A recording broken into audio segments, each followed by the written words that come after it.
we look at the face, and if we look at the nose, and we look at the tongue and the jaws as real estate, like there's only so much real estate. You can't get the tongue resting in the right place, which is up in your palate, by the way. So the tip of your tongue behind your two front teeth.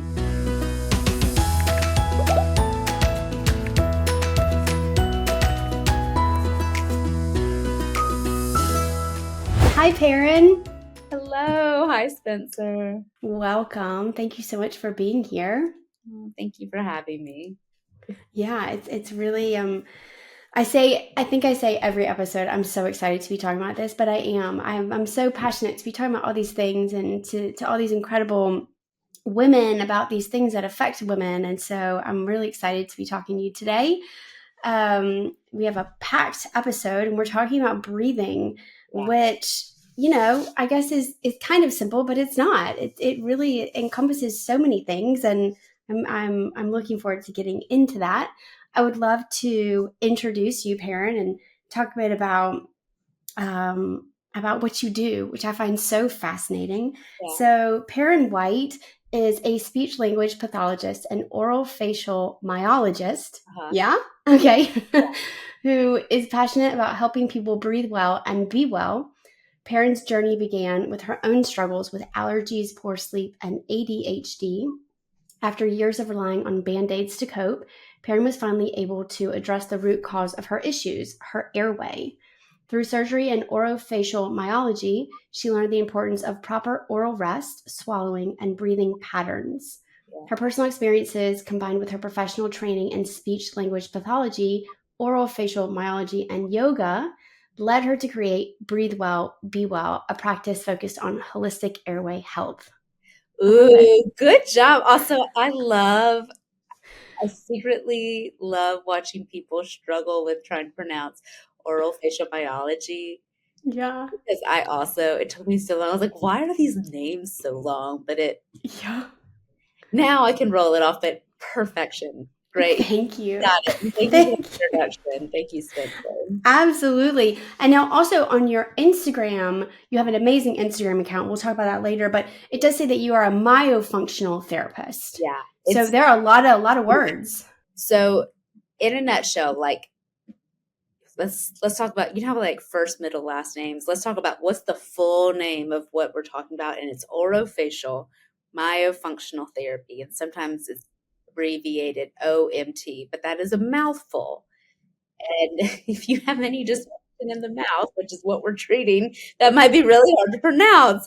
So it commonly is just called myofunctional therapy, myo for short, and we can just refer to it as myo from here on out. And what those words really mean, if you break them down, orofacial, we're looking at all basically the sections of the mouth and the face. And myofunctional therapy has to deal with myo, which is muscles, functional, which is how are they used, and then the therapy. And the biggest understanding, if you walk away with anything, is understanding that myofunctional therapy is looking at the functions of the muscles for the face and the mouth, and they are all the same muscles or have overlap for the qualities or for the activities of speaking, swallowing, and breathing.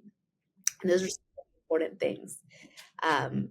Lots of long names, but we can just call it myo. Okay, Myo, I like it.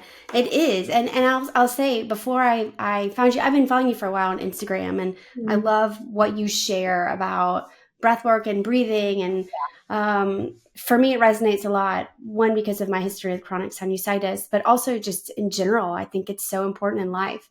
Let's do this. I'm going to chat about some statistics. I always open the podcast episodes with some statistics to kind of give a general, broad view. None of us are alone. And so a lot of us, maybe you fall within them, maybe you don't.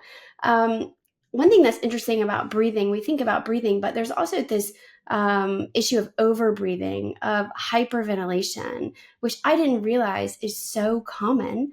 And the statistics say that it's found in over 95% of people, were some that I read, which just blows my mind. I think hyperventilation of people having a panic attack and really but it seems, and we're going to talk about this, that it tends to be a lot less dramatic as perhaps we might think, but much more common. Women are actually more likely than men to experience anxiety disorders, which can lead to hyperventilation. Approximately 23% of women will experience an anxiety disorder in their lifetime, compared to 14% of men. It's also for women during pregnancy, they may experience increased breathing rates and a natural state of mild respiratory alkalosis, which I'm sure you know what that word means. This physiological change can Yeah. make pregnant women more susceptible to the effects of hyperventilation. Um, and as well, menopause is quite trending these days. A lot of women are learning a lot more about it because they're talking a lot more about it. And fluctuations in estrogen and progesterone can also affect respiratory patterns. So this is kind of what we're going to talk about today, is how our breathing affects our body, Yeah. right? I would say you hit on some really good stats. Honestly, I didn't even realize the the number was so high for hyperventilation, but you're exactly right of hyperventilation is not just like you said, like I mean, that's a full-on panic attack. I mean, really we're looking at the pattern of your breathing. And the pattern of your breathing, we can actually have change and impact over during the day, and that is going to impact our breathing at night. So there's lots of different periods that the breathing, well, there's lots of different times throughout the day and the night. The patterns of your breathing are really impactful because there's only some of the time that you're actually able to make some conscious change over it. You're not awake when you are asleep. You're not conscious, and even you're on your back. So if you can impact the way that you breathe during the day, you are creating new neural pathways, new um, motor patterns for your body to actually access. And the way that you breathe is the way that you live. And if you can breathe well, then you can live well. And that's really where all these ideas came in. And I think it's really important to understand that we need an anatomical approach. We need to look at the physiology of our body. We also need to make sure that we're touching on the emotion, because your breath is a reflection of all of these. So, and talk about the point of entry for breathing. And maybe it's you get, like me, you had a deviated septum that you didn't know about, and you get that fixed, and you finally are able to take a deep breath. You're like, oh my gosh, I I wasn't breathing well my entire life.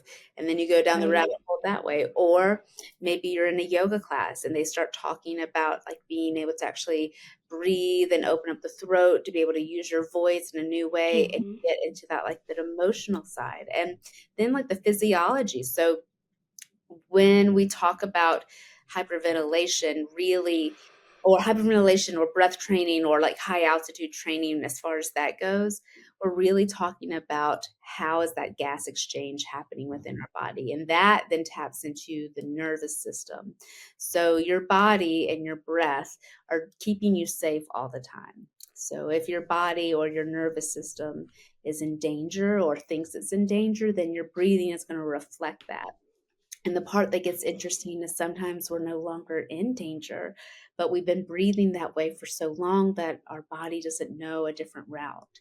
And with every single client, I start off with 3 rules of the body. And it's one, you are not broken. So if you are breathing, Mm-hmm. you're listening to this, if you are able to get out of bed, like you're not broken. Now, you might not be operating at the level you want, but your body is keeping you alive. And that's also its number one job.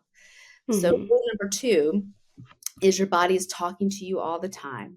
These are our symptoms. These are the things we notice. And then the caveat to that is your body's on an energy budget. So your body is not going to go out of its way to work extra hard to get an everyday task completed. So like chewing or talking or breathing. I mean, whatever the path of least resistance is, that's what your body's going to take.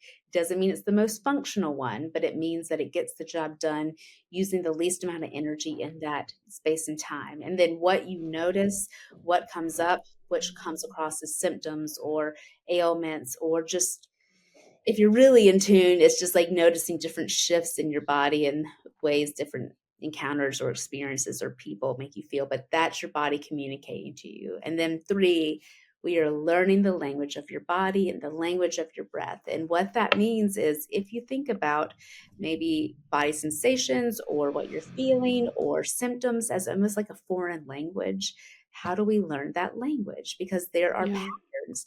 There are patterns to everything that we do. And it's just how micro do you want to get, or who do you want to find to help you figure it out?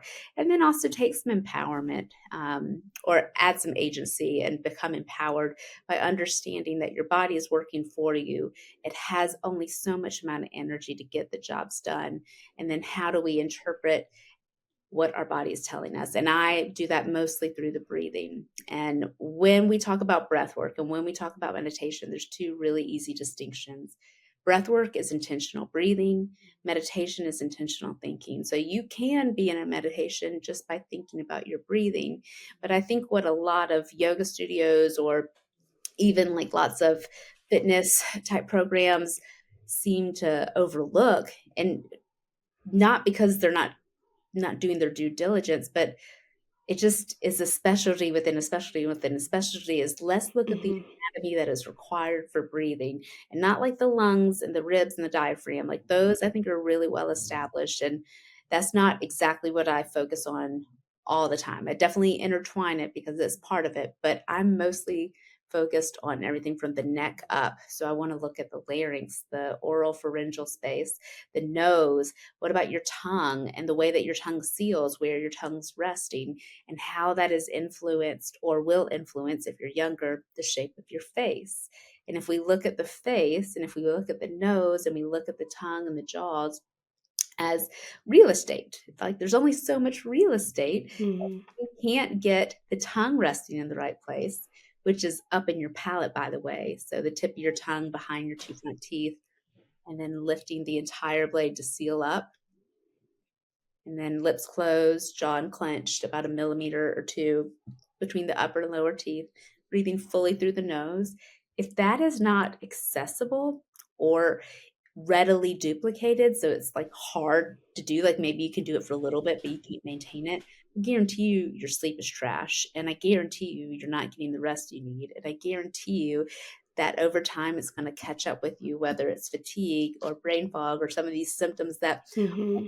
overlap with estrogen drops, so in menopause and perimenopause.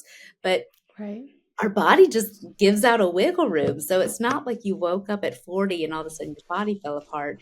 It's just that your body has been using these patterns that it had available to it, but weren't supporting functional movements, functional breathing.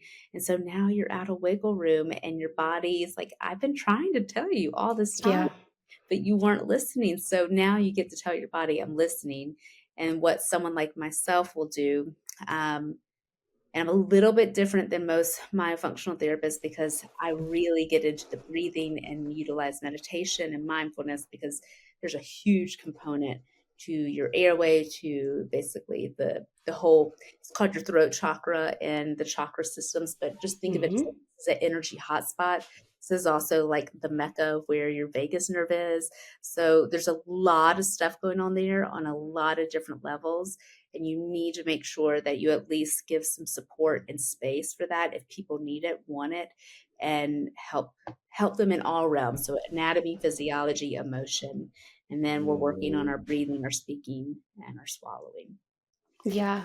Okay. I mean, I think that there's so much in all of that. I mean, I think that like 4 or 5 things that you said we could just break off into our own podcast because a separate podcast. It's so interesting. I think for me, I see a lot on your Instagram about putting your tongue to the roof of your mouth and creating this seal. Yeah. Now, I did have a list that I didn't read at the beginning, but I did have a list of what improper breathing patterns can lead to. Yeah. So I wanted to just read this list, and then I'm kind of curious to find out from you, what do a lot of your patients come to you having issues with? And then let's kind of talk about improper breathing patterns. So Yeah.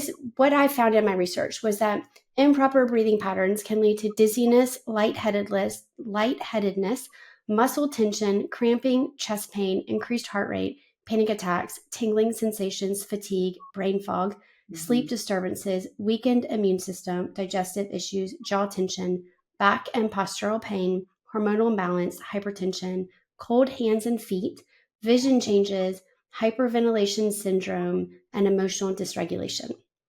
Does that all sound very familiar to you? Yeah, and it's like it touches a little bit on everything because your breathing impacts everything. Yeah. There's no Yeah. there's no individual organ system or bodily system that's not impacted by your breath. Right. And it was interesting when you said, you don't wake up at 40 and your body just doesn't start falling apart. It's been telling you, you just didn't know to listen. And I feel like that happens, that people reach their 40s and they think, I'm literally falling apart. I'm at the doctor every week and I have all these issues, but I don't think it really dawns on people. Perhaps I'm breathing incorrectly. Perhaps, and it's not even so much that I think it says incorrectly. Perhaps it's just improper breathing habits, breathing patterns. I like the way that that's put because, I don't think any of us are intentionally trying to breathe wrong, but I don't think that people are educated to know Yeah. that breathing can impact so many things and that there are also things that you can do about it, right? There are signs at every single stage in life of your body needing help, but it's kind of like if you go into, I'm just like, have you ever been to a restaurant and you hear someone speaking a different language? You're like, I hear sound, but I have no idea what they're saying. Yeah. And Yeah. it's very similar to that. So, like, when you're first born, there's less to unlearn because you've only been around for so long, but they'll have babies in utero that are sucking their thumbs. That already is a sign that there is something happening.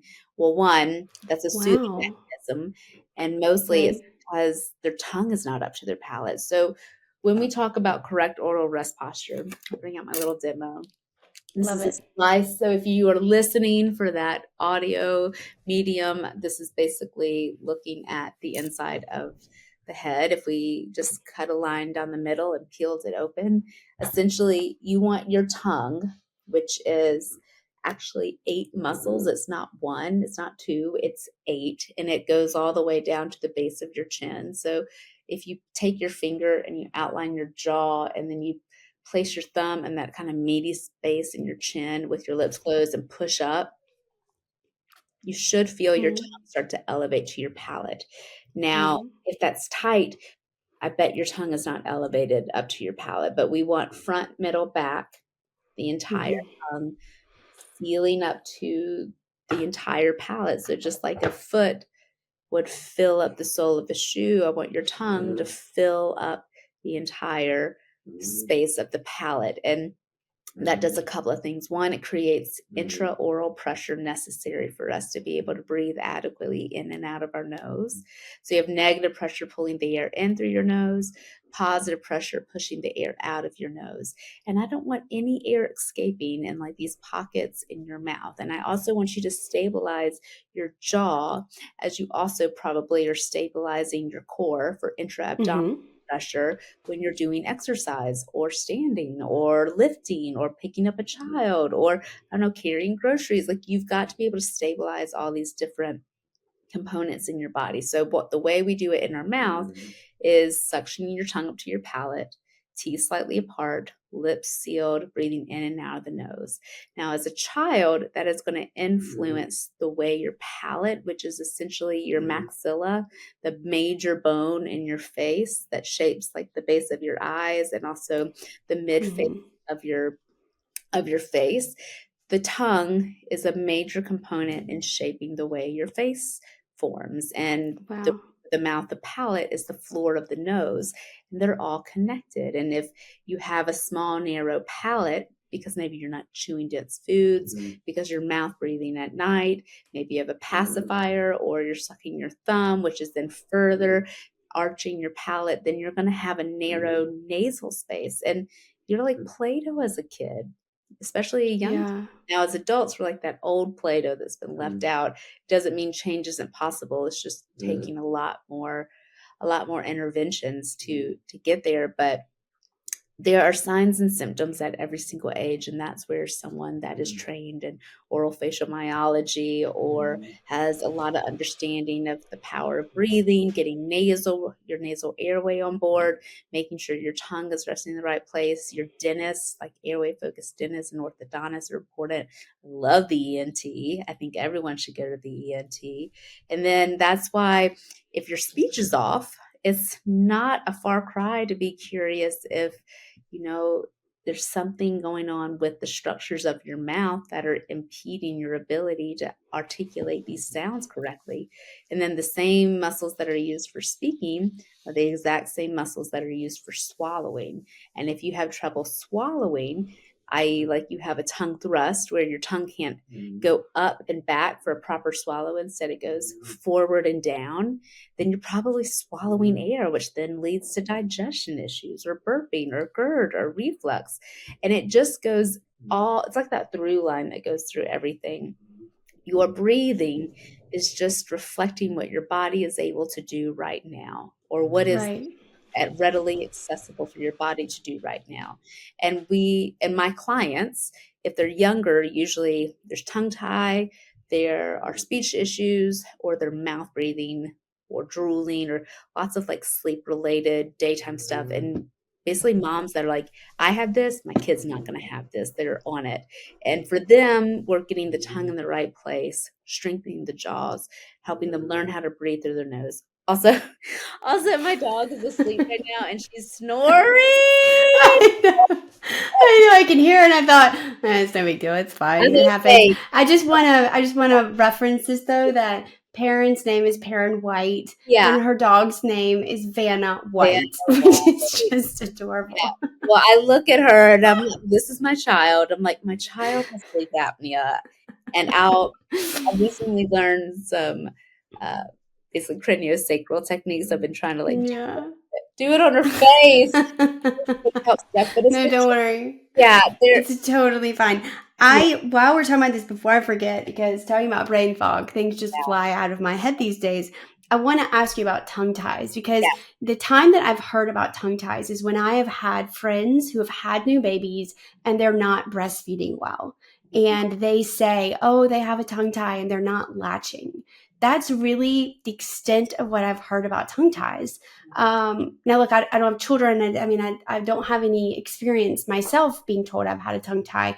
But I mean, I would imagine that this is kind of a child thing, and you either get it fixed or you don't. Let's talk about this, because yeah. perhaps there are adults with tongue ties that have no idea that they even have tongue ties, right? Well, I was the adult that didn't know she had a tongue tie. I was 34. Well, I was 34 when I finally got figured out I had a deviated septum, because I kept getting strep throat because my tonsils were so enlarged. And when I went to the ENT, it's like, yep, we're fixing your septum. We're reducing your turbinates. We're taking out your tonsils. And then I could finally breathe. Mm-hmm. And I was, well, one, could think more clearly. And two, I started getting more into myofunctional therapy. And I was like, well, how did my nose even get distorted? Like, how did my nasal airway get distorted to begin with? And it has to do with the tongue. And a tongue tie, which honestly, I've had 70-year-olds that I've worked with to get Wow. a tongue tie release, and I've had 7-year-olds, and I don't do younger than 3 because I need them to follow directions. But like Yeah. recent, as infants, they've gotten their tongue ties released. The the tongue So perhaps actually I'll ask you, what is a tongue tie? Yeah, I was Let's gonna talk say, about the physical. yeah. Yeah. So essentially, everything in your body has these 3 layers of skin, fascia, muscle. And the Mm-hmm. fascia is the clothing that basically wraps all around the muscle. And there's this Tom Myers Anatomy Trains picture that you'll see of like fascia wrapping all the way around the tongue, all the way down the body. But honestly, fascia is in everything. Fascia Mm-hmm. is part of every organ. It's a suspension system that keeps your organs in place. Now, specifically in the mouth, there are 7 different frenulums. There's one on the upper lip, there's one in the lower lip, there's 4 in the cheeks, and there's one underneath the tongue. And it is connecting 2 parts. So with the tongue, the fascia that is considered the frenulum underneath your tongue connects the base of the tongue to the floor of the mouth. And if it's too short or it's too far forward, or both, or just not moving, it's going to impact your tongue's ability to elevate. And if your tongue Mm-hmm. does not elevate and seal, or has a reduced range of motion, that impacts all the things it's responsible for, which is speaking, eating, breathing. And that's what we're talking about. We're talking about a deficient range of motion, deficient use of the full range of capabilities of your tongue, but really it's just preventing it from moving freely. And so Mm-hmm. what we're talking about with the tongue tie is essentially a reduced range of motion of the tongue. And now there can also be lip ties and buccal ties, which are cheek, which I also had. It's just what is not able to move freely, which is Mm-hmm. keep our lips closed, to be able to chew our food, to be able to use our tongue to get all that food like in the back of our molars, to be able to see Mm-hmm. it, to be able to sing, to breathe, to speak, and like do it with rapid repetition, with strength and stamina and support all throughout the day, and then have enough to maintain correct posture at night. And if the tongue has too little or too tight a tissue underneath it, which is the tongue tie, it's called ankylosing. That's the medical term. Essentially, that results most commonly in mouth breathing because you can't elevate your tongue up. So it's a lot easier just to let your tongue go down, which makes your mouth open, which then Mm-hmm. impacts the way that your upper palate develops, which impacts your nasal cavity. And then you might get things like cavities because you're mouth breathing, or you don't produce enough saliva, or you're producing too much saliva and you're like drooling it all over. But then it changes the shape of your face because if your mouth is open because your tongue can't elevate easily, then you're going to lose that tone in your jaw. And then you might start only eating soft foods because your body has to work harder to chew up like a steak or chicken or raw vegetables. So you're taking all these ultra processed foods because it's just easier to eat.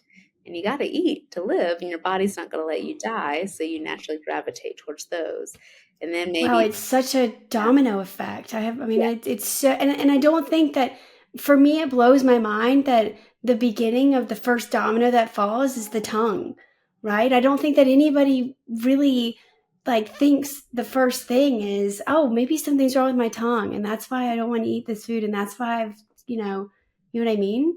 and it might not be just the tongue. Very rarely in the body is it just one thing, but the younger you are, there's less things to unlearn or peel away, or like Right. tertiary or secondary things. So it's more easily to be like, that's it. But just know that also that's my focus. So that's what I know the most about. I Yeah. mean, very well, it could also go from like the bottom up.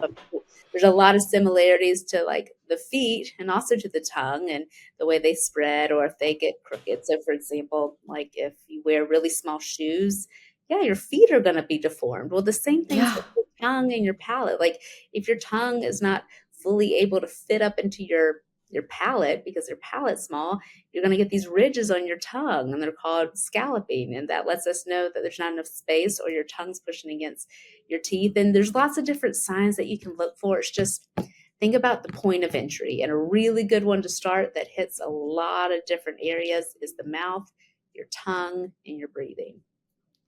It's really fascinating because one of the reasons I've followed your account and really love your content is because I had a lot of sinus problems as a Mm, child and I had quite severe chronic sinusitis and I had multiple yeah. sinus surgeries. And one of the things that you're saying that's so interesting is that, it starts, it could be, in a fetus and kind of the way that things are progressing. And you say that, there's also this domino effect of how the head and the skull grows. Mhm. So my issue with my chronic sinusitis was that my sinuses just didn't grow. They didn't get bigger, but I was never given a reason for why. Right? The doctors just said, well, they didn't grow and your head grew big and your sinuses didn't, and you get these chronic infections. And so we're going to we're going to operate, and make them bigger. But now in this conversation, I'm starting to piece together in my head, well, maybe there were reasons that they didn't grow. Right. But I never was that conversation never happened, right? And you can't ask someone to tell you what they don't know. So I can tell you, Right. I was a pathologist for 9 years before I was able to even identify dysfunction in myself. Mm-hmm. You can't identify the dysfunction in yourself, you're not going to be able to see it in other people, or you're not going to have empathy or compassion or be able to like recognize it as readily. And also it takes a lot of additional training, like in a niche of a niche, like to understand the complexities of the airway. I mean, So some of my health issues and why I'm really passionate about it is because I got most likely to fall asleep during graduation as my high school superlative.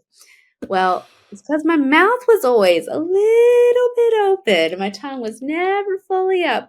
And it was just enough to tip the scales in my body.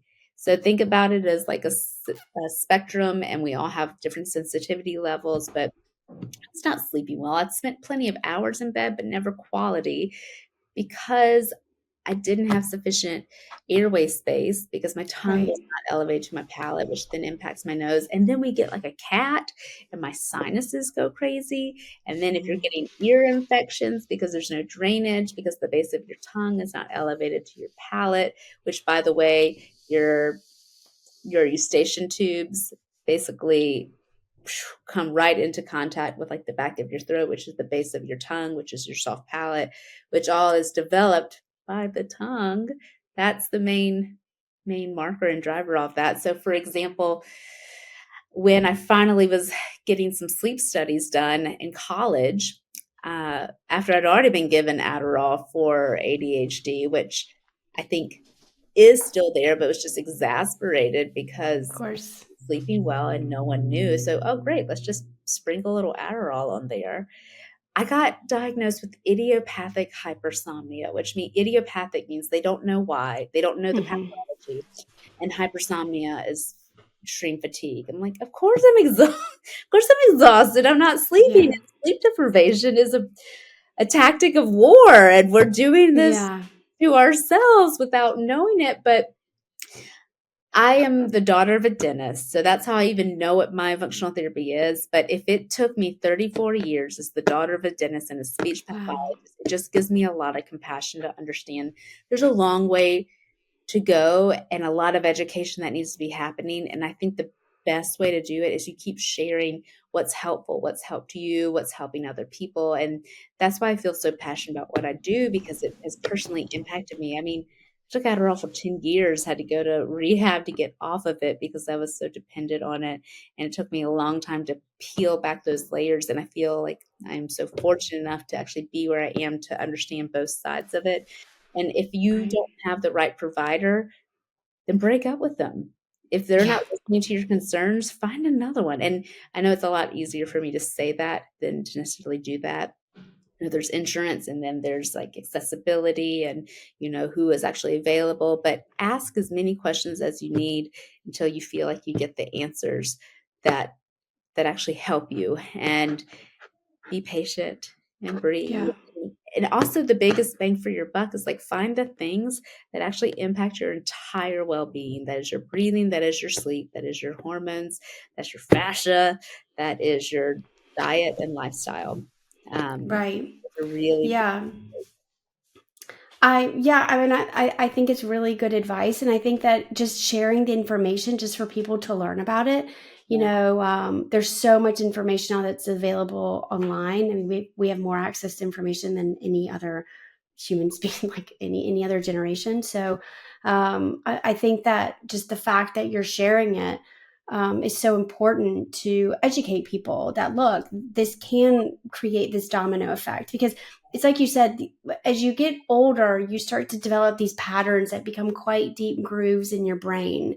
And so then it's a lot, I imagine it's a lot harder to really pinpoint what's really going on unless you know to look for a specialist like you, Yeah. because and look, in my case, I found you because I'd done everything else, right?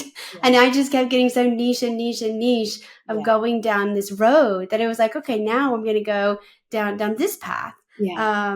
Yeah. So I appreciate, and I didn't know you were the daughter of a dentist. So that does, it's hard to find these answers if you don't know where to look. And putting the pieces together, like it takes a long time to figure out the puzzle that is you. And I mean, there's like the Hmm. anatomical side, there's the physiological side, there's, the emotional side, the spiritual side too. And it just takes a lot of different input points from a lot of different sources over time for it to make sense and to find that groove and that pattern that works. So don't be frustrated with like all the what ifs, because all the what coulda shoulda, what you have done, maybe you should have done differently. Whatever you've done, that's gotten you where you are, and where you are Exactly. is pretty damn good. So you Hmm. start where you are, you get what you need, you find the people slowly one at a time, and you chip away at it. And understand that anyone that says blah blah blah will fix all your problems, run. Run. Yeah. They're not gonna Right. tell you that fixing your breathing will fix all of your problems, but I guarantee you it's gonna make them all a little bit better. And it's gonna allow you to create a more solid foundation so that you can actually address with success some of these other things, or at least manage them, or support them in different ways. And I talked about the Maslow's hierarchy of needs, and the very bottom one is physiological needs. And there's air, Hmm. shelter, and yeah, air. You need air to breathe. You need air to stay alive. But I'm even more concerned with like the air inside you.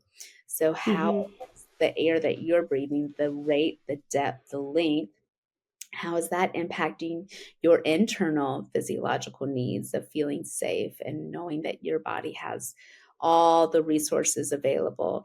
And that's where hyperventilation gets interesting, because that is breathing that's done really shallowly and fast. But if we can shift that into deep, slow, and breathing less, breathing more efficiently, that's how you really create a solid foundation that is going to set your body up for long-term well-being and success. Because Right. the rate, the depth, the speed, that's what matters. And we want it to be slow, we want it to be easy, and we want it to be fulfilled, like all the way down, activating the diaphragm and in and out of the nose. It's interesting breathing, because, and this is what I've been told, and it's not a statistic. I don't mean this. I haven't researched it, but I'm told that we all quite most humans breathe incorrectly in terms of filling their lung capacity. That the two people that really breathe correctly are babies and singers, Yeah, really, because they engage their diaphragm. And what happens is, as we get older, we get into this. And what happens when you engage your diaphragm, you breathe more into the base of your lungs. But when mhm, you don't engage it, you get into this pattern of shallow breathing, yeah, and it really doesn't do your body any favors, no, right? no. And well, it's really like what's accessible. So I like stories to help display and like tell points. So I had a breast reduction, and when I was in college, and honestly, I really haven't thought about it until more recently, because there's scar tissue and there's Right. lesions all around my rib cage. And I'm also like trying to make myself small and be a certain size, and wanting to like fit whatever cultural norms of what I think my body should be. And what all these things have in common is they're impacting my ability to be big and take up space. And what I mean by that is like use the full capacity of my lungs and actually activate my diaphragm so that I can get the air that I need. And Yeah. it's only been now, like in the more recent years, that I think about like the role of the fascia around my ribs, the way that my posture impacts my ribs, and really starting to tune in and train my diaphragm to actually work more effectively. So the diaphragm is a floor, just like your pelvic floor, just like your tongue. So think about all Hmm. woven layers of muscle, and it's muscle. We can train Yeah. muscle. We can work on muscle, and it's really fun to start thinking about your body in a different way, and it's empowering too. So I love the idea of taking, I call them my crab claws, but you take your hands like in this letter C or that C shape, and just hook them onto the sides of your ribs and just feel your rib cage breathing horizontally. So you can get more access into your diaphragm just by thinking and focusing and touching like the base of your ribs, and just feeling that movement of the ribs breathing into your hands that already is pulling the air down. And I think there's like 150 milliliters of considered dead space in our lungs. So we're never going to fully get all of it. And that's okay. But really, it's the slowness. If you breathe fast, we're not going to get adequate gas exchanges needed. If you breathe slow, it's able to permeate the entirety of the lungs. And this, I love this idea of gas fills the container it's given. So Hmm. if you only give your air, your breath, a small space of your lungs, it's only going to fill a small space of your lungs. But if you give it time and you go slow and you give it more of your lungs because you're activating more of your diaphragm to actually pull the air in from your nose, down your throat, into your lungs, it's going to utilize that entire Yeah. space. And that's how you actually take a deep, quote unquote, deep breath. A deep breath is not like heaving your chest. A deep breath is like expanding the rib cage or rib basket. I love that idea a little bit more, of letting your diaphragm contract so that your lungs can fill on a 360-degree rotation. So, like side ribs extending out, back ribs inflating up, your diaphragm's contracting so your belly rises. I mean, there's a full body movement, and take away like the meanings or the shoulds or the presumptions of like, oh, I need to be small, or oh, I need to like fit into like a dress, or oh, I've had injuries, or maybe even like anything with your heart. Like think about any surgery dealing with around the rib cage. Anything that is interfering with fascia or movement potentially has the impact to hinder some of that full excursion that your ribs are able to take. And that is all something we can work on. I mean, just Yeah. touch the piece, touch the part of your body you want to breathe into, and you've already increased your awareness and your likelihood of actually being able to breathe into those spaces. If you're watching the video, we can see Vanna. She's making a cameo. She's adorable. It made us laugh. I love what you're talking about touching your body and bringing awareness, because I really feel that just women are so disconnected between their minds and their bodies, and it causes a lot of physical symptoms, right? And so just this idea of just touch yourself. I actually talked about this in another episode of there was a woman that I read, and she started really like giving herself a body massage when she would take a shower. Perhaps Mhm. we talked about this, I can't remember.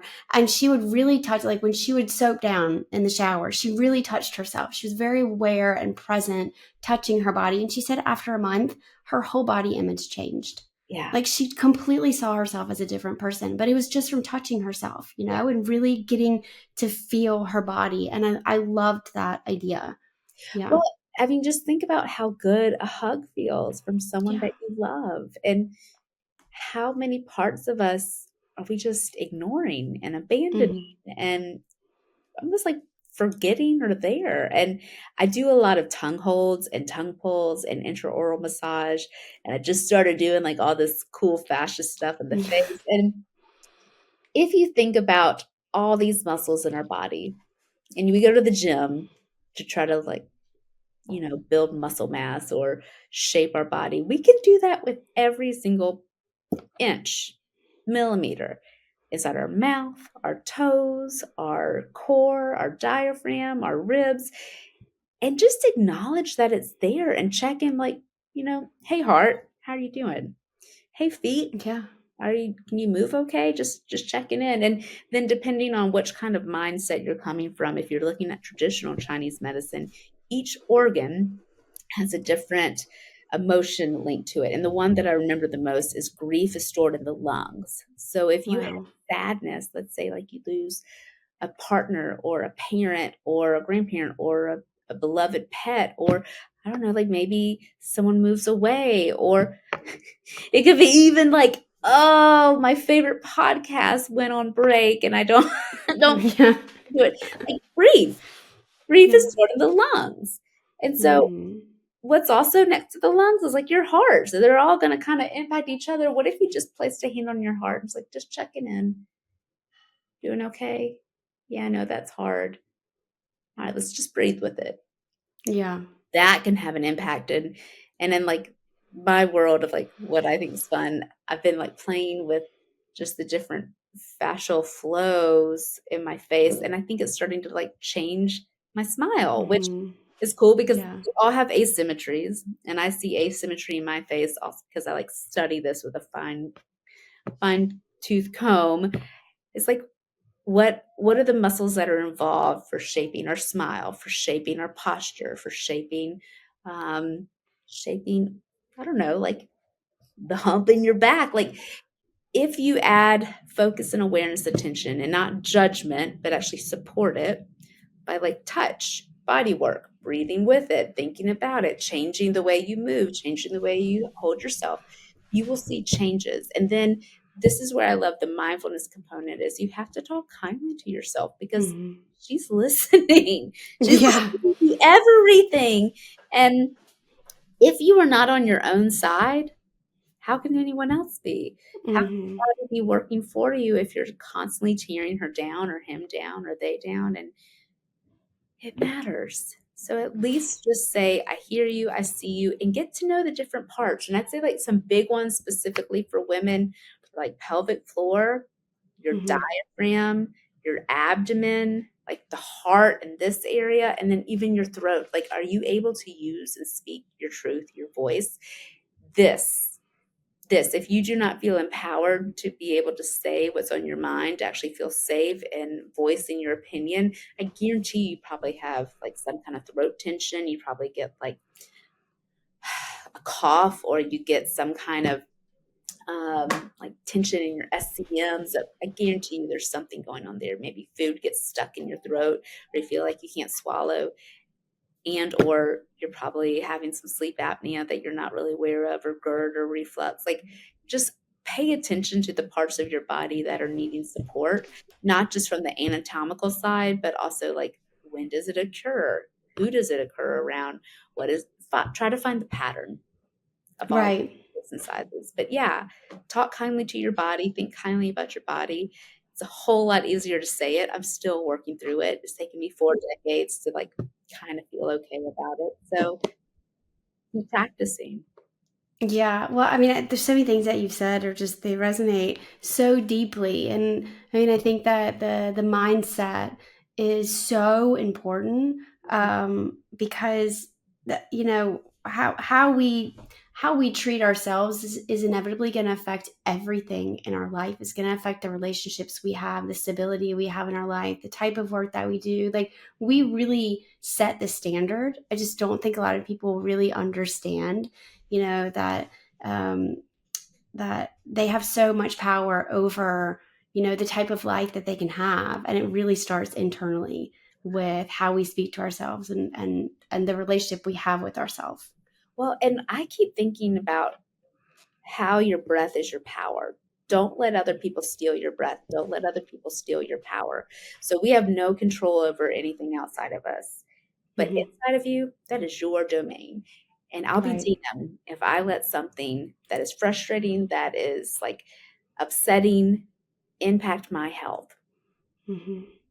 I'm going to breathe like a champ, because especially when I need it. Like I know I'm going to Yeah. double down, and that's why you practice it before you need it, so your body knows what to do when it's got to think really fast. So for example, let's say there's a coworker that gives you anxiety, or there's a situation that gives you anxiety, or I don't know, Thanksgiving with family that might feel a little Holidays. intense, the holidays.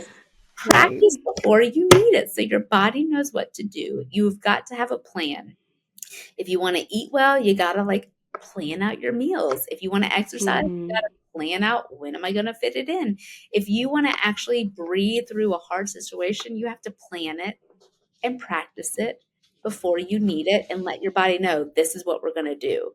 And it'll be like, great. I'm so glad we had this chat. I'll actually use that. Thank you. And then when you know the thing happens, you have a tool, a really effective tool that is going to impact not only your ability to stay present and engaged and maybe less defensive, but it's going to keep your nervous system from being hijacked into your sympathetic state, which is your fight or flight. It's going to allow you to stay Right. on that parasympathetic and allow you to actually say what you need to say, or leave a situation, or stay engaged without losing it, and also Yeah. like let some of that stuff go because you're not allowing it inside of you. And that's where I think the breathing is paramount.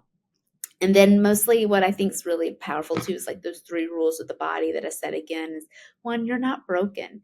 Your body is just Hmm. best it knows how to do with the skills and the tools that it has available. So we are giving the body new tools so that it can take a different path, and we're going to Hmm. practice it so it knows what to do and actually can access it when it needs it. And you get to learn a little bit more of like, was that a win? Do I need to keep taking or keep breathing that way, or did it blow up in my face and do I need to practice again, or did I have like a stumble and I know where I need to keep moving? And honestly, you just listen to your body.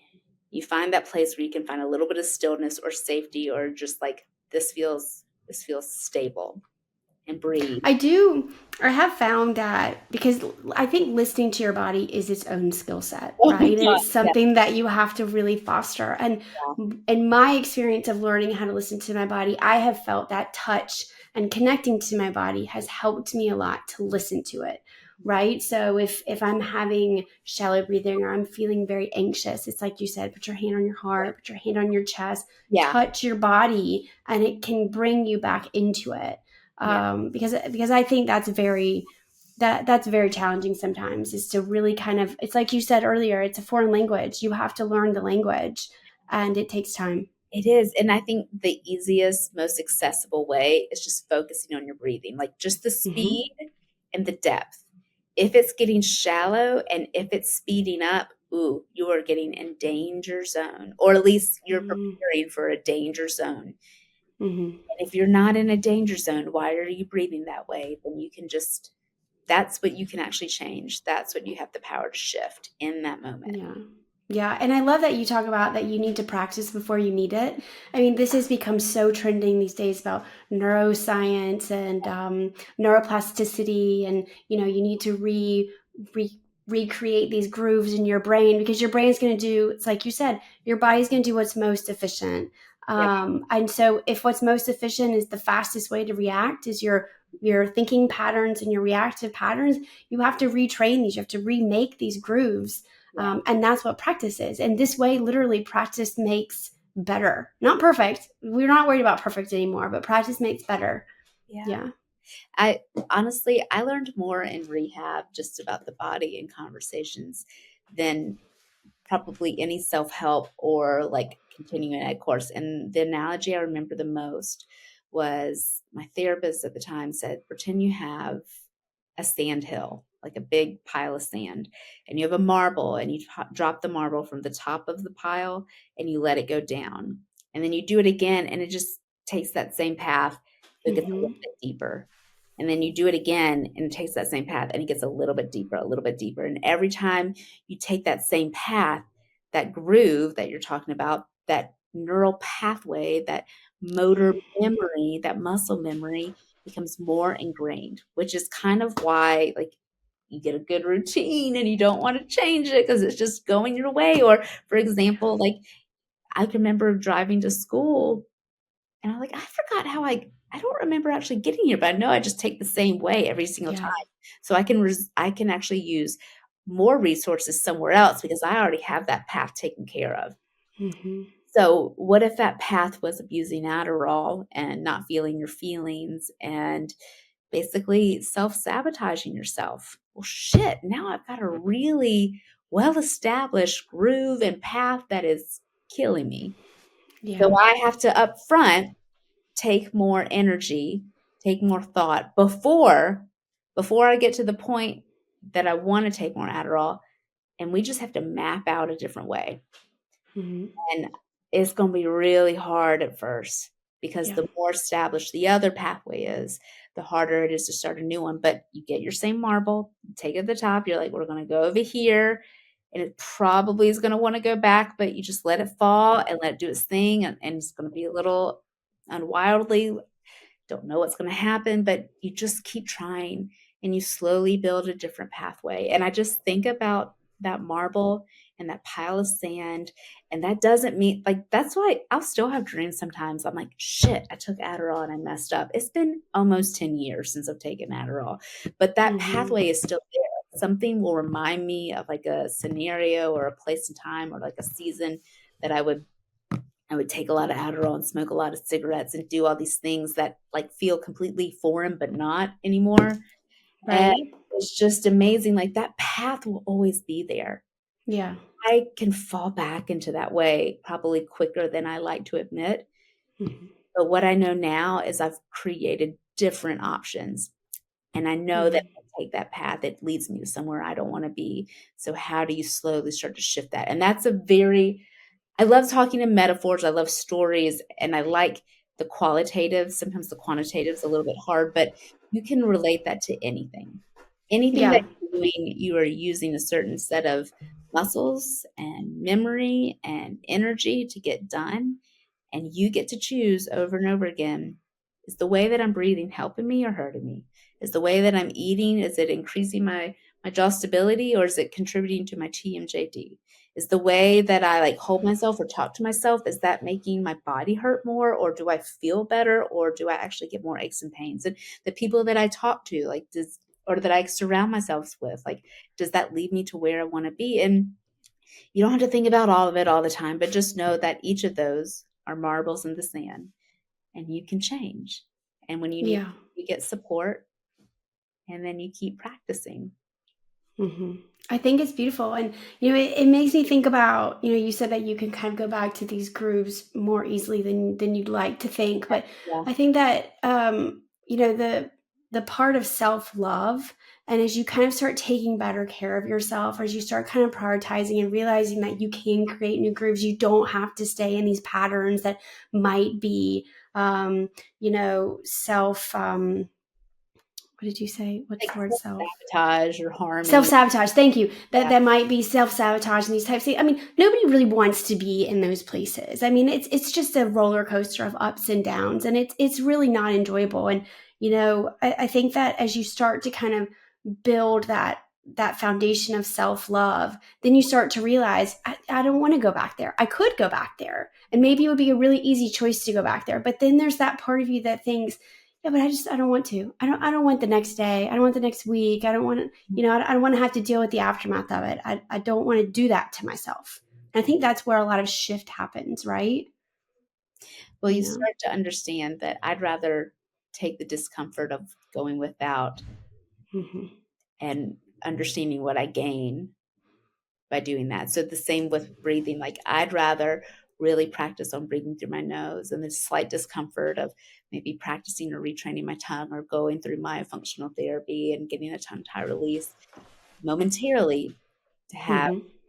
the longevity that's on the other side of that. And Right. and that's the whole point of living is like It you go is. through a little distress for a greater good, and you get to keep choosing over and over again what those things are and what you're willing to work for. Yeah, it's true. Oh, I love it. This it's such a beautiful conversation, and I love all that you shared. We Yeah. are getting to the end of our conversation, which is so sad. It's gone by so fast. I can't believe it. And where we are now is at the Plug This closing segment of the podcast. Plug This is where we offer tangible takeaways for our audience, so you can do something now with some of the information that you've learned. And Perrin has an amazing offer in the Plug This segment. She's offering a 20% discount on an initial virtual assessment for listeners who want to explore potential breathing issues and personalized solutions. That's Yes. amazing. Can you tell us about this type of virtual assessment? Yeah. So I'm in South Carolina. So if you're in my area, I can see you in person. I'll travel to your house, but otherwise we're meeting virtually. And if you're outside of South Carolina, then I'm your breath coach. But regardless, I teach you how to breathe. Sometimes I give you Hmm. medical diagnosis if you're within South Carolina. If not, I just help you find the people who can, as we're also teaching you how to breathe and where to rest your tongue. But essentially, if you would like to work with me, you can sign up for a discovery call on my website. And then if that's something you'd like to pursue, you can sign up for a virtual assessment, which is also through my website. And if you use code Harry Chin, all caps, one word, just put it in the notes section. I'll know that you came through here, and I'll be able to offer 20% off that that offering. That, that's perfect. And all of this information will be in the show notes. So you'll have there will be clickable links to visit Perrin, and there will also be links to her website and her Instagram account, which I Thank love. It's full of positivity, lots of information, lots of just tangible just things that you can learn to help you breathe better. Thank you. And that's at Breathe Well, Be Well. Yes, the name of her website as well as Breathe Well, Be Well, as well as her Instagram. So let's talk about kind of some final thoughts to close out our episode. What are some tips that you recommend? I mean, we've talked about a lot of them, but what do you recommend for people kind of going into these high stress moments of part of the year? I would say think about it as like breath bookends. Like before you enter a room, can you take like a slow, calming breath? Before you like end a conversation, can you take a slow, calming breath? Like just create more space between the actual events. So like book in a chat or a talk or a conversation with breathing. And then as you're breathing during those encounters, can you make your exhales longer than your inhales? So if you really want to start to shift, slow exhales longer than your inhales will really, really support you. Oh, that's beautiful. I love the bookend. It's so I'm a very visual person, and so it's so clear. It's really nice. I love it. Good. I say, well, this has been lovely, Spencer. I know we kind of went all over, kind of went all over the place. But that's it. We covered everything that, the body's all over. I mean, I love it. We went everywhere we needed to go. As I It would was say, like great. sometimes breathing you can talk about in a very medical term sense, and that's important. I get really excited about like the more flowy breath of like how does it actually impact you? Like what's possible with it? Like that gets me really excited. Yeah. Well, and it's palpable, the passion you have for all of this, and the how far reaching it is and how you feel, right? In your body. I mean, it's amazing. We need people like you, 100%. I know Of that. course. Thanks. Vanna says hi. She does say hi. Well, thank you so much for being here. I so appreciate your time and everything. It's Yeah. been an honor. All right. Thank you, Spencer. It's so nice to connect. And I look forward to hearing from you. Thanks for sharing your time with me today. If something in this episode resonated with you, don't just sit with it. Take action. Comment below, subscribe to our channel, or share it so more women can find conversations like these. You can sign up for the Harry Chin newsletter to stay up to date on everything we're building. And if there's a free cheat sheet connected to this episode, visit theharrychin.com to download. Life takes a village. Thanks for being a part of ours. See you soon.